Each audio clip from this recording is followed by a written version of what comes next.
ওরে বাবা রে, কি ঝড় বৃষ্টি শুরু হলো রে বাবা। মনে হচ্ছে বন্যা হয়ে যাবে তো। একবার একবার এমন হয়েছিল, বন্যায় মাঠ ঘাট সব তলিয়ে গিয়েছিল।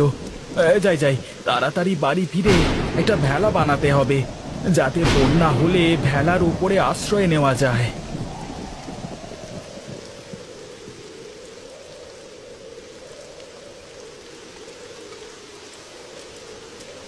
গিন্নি, বলি ও গিন্নি, কোথায় গেলে তুমি?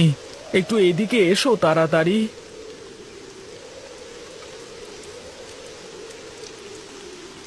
ঝড় বৃষ্টির মধ্যে তুমি বাইরে দাঁড়িয়ে আছো কেন? ঘরে এসো। না গো গিন্নি, ঘরে আর যেতে পারবো না। আসবার সময় দেখে আসলাম নদীর অবস্থা খুবই খারাপ গো। আর বৃষ্টি থামবার তো কোনো নামই নেই। তুমি এক কাজ করো, ঘরের মধ্য থেকে কাঁচিটা দাও। কেন? এই ঝড় বৃষ্টির মধ্যে কাচি কি করবে? তোমার কোথাও যেতে হবে না ঝড় বৃষ্টির মধ্যে, তুমি ঘরে এসো। আমি তোমার কাছে কাঁচি চাইলাম, কাঁচিটা দাও বেশি না বুঝে। তার আগে তুমি আমাকে বলো তো, তুমি এই বৃষ্টির মধ্যে কাঁচি দিয়ে কি করবে? চারপাশের যা অবস্থা, তাতে নিশ্চিত বোঝা যাচ্ছে বন্যা হবে। আর বন্যা হলে যাব কোথায়?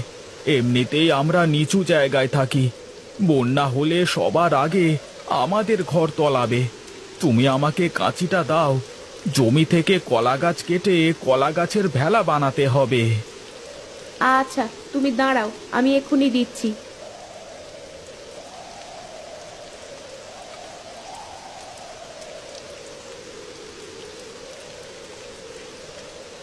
এই নাও কাঁচি।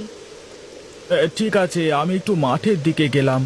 তুমি সবকিছু কাগজের ব্যাগে পুরে রেখো, যে কোনো সময় পানি ঢুকে যেতে পারে আমাদের ঘরে।